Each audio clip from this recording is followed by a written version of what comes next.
Hey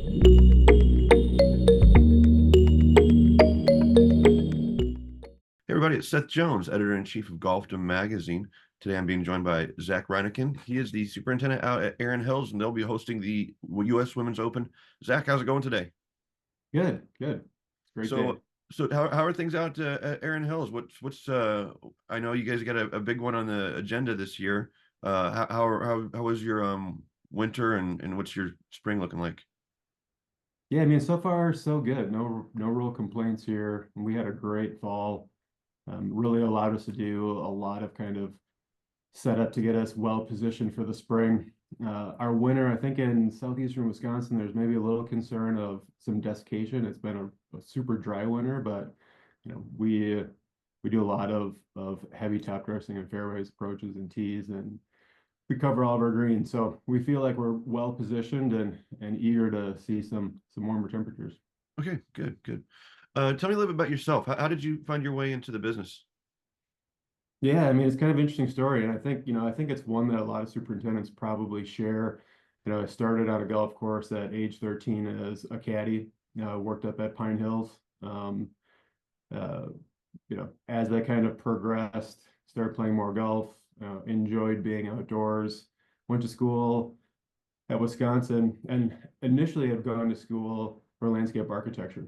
Um, I had kind of a passion to be doing something with my hands, creating something, being outdoors. After 2 semesters of sitting at a drafting table, I realized pretty quickly that I wanted to be outside and not inside. So I was very fortunate to have a friend that was actually in the turf program. He had encouraged me to go speak to Wayne Cousteau.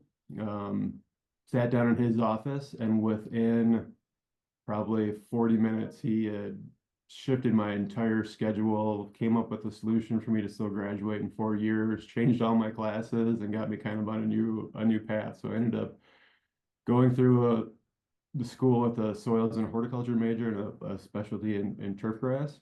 Um, I was fortunate, grew up in the Sheboygan area. So up in Sheboygan, we've got Black Wolf Run and Whistling Straits, all those Kohler golf courses.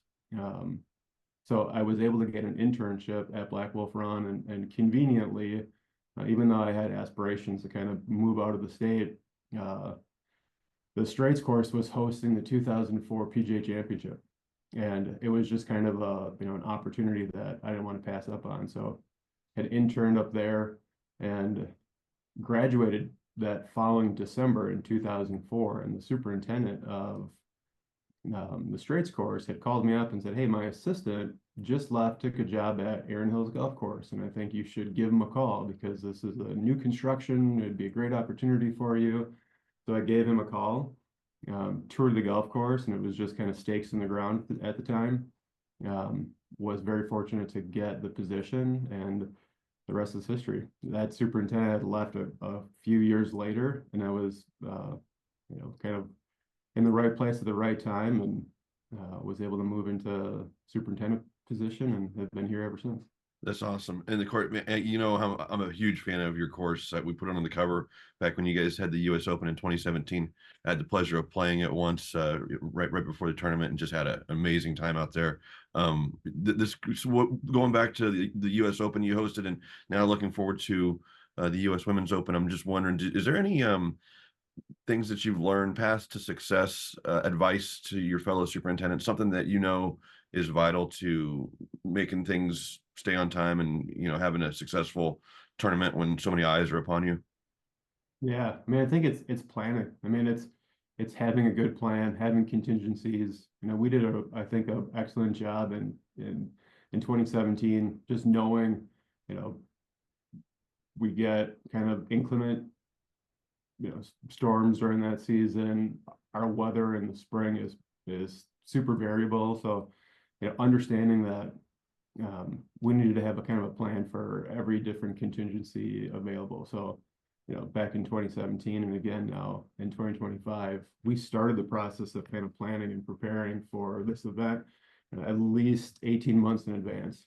So everything that we're doing, both kind of culturally on the golf course, is in preparation for this event. We'll do like a test run the previous year, but everything is kind of scaled and geared towards getting us to this point.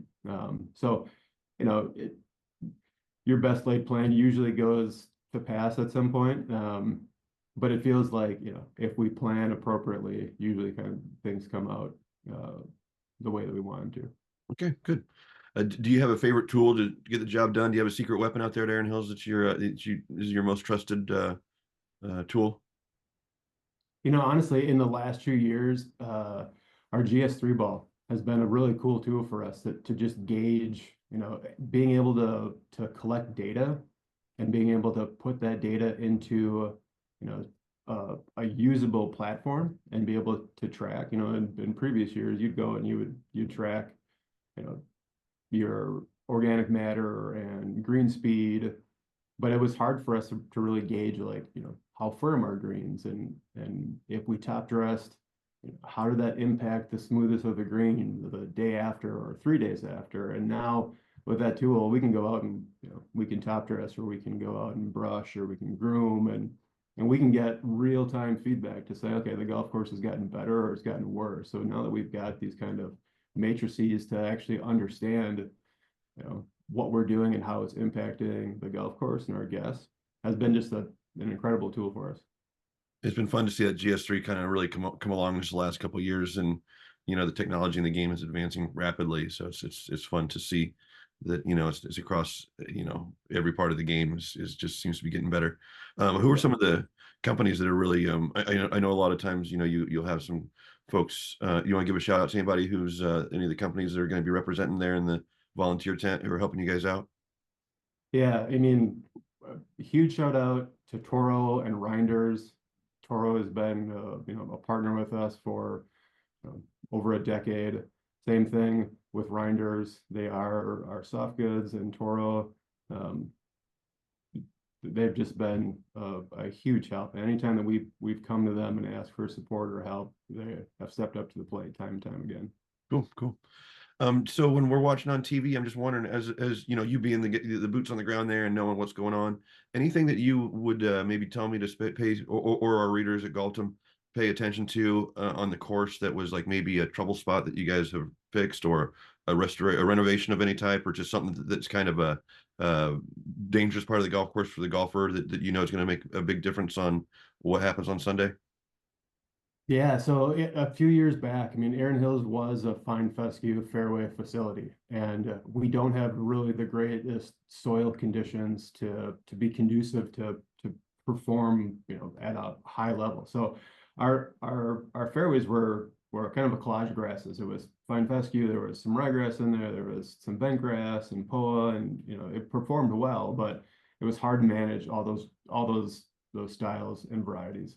So back in 2020, we actually took it as an opportunity um, to close down the golf course for a brief period of time, and actually interseeded and converted fairways to all bent grass now, which is better for the soil types that we have out here. We don't really have any shade. We only have 5 trees. So the bent grass really thrives out here. And what we've been able to do is, on our approaches, you know, our fairways are mowed super tight. Our approaches are mowed, you know, at, you know, 250. I mean, for the event, probably gonna be mowed at like 200. They're aggressively top dressed frequently. We'll put a lot of effort in the spring with our rollers to actually roll greens, but our surrounds and approaches as well. So we feel like, you know, you know, a defense to the golf course will be these green surrounds. We've got a lot of elevated greens with some roll offs, and if the ball kicks off of a green, it's not going to just roll 3 or 4 feet. It's going to roll 20 feet off of it. So we feel like that's, hopefully, if we can get some dry conditions, we feel like that'll be kind of a fun aspect of the golf course. Okay, good. I'm glad I asked. I didn't know about all of that, so that'll be interesting to see the difference out there. So, well, Zach, I want to thank you for taking some time with me today, and we're really looking forward to seeing Erin Hills back on get the national spotlight again. Yeah, my pleasure. We're super excited. Cool, cool. Everybody, this is Zach Reineking out of Erin Hills. I'm Seth Jones. Thanks for watching us here on Golfdom TV. Thank you, Zach. Great, thanks.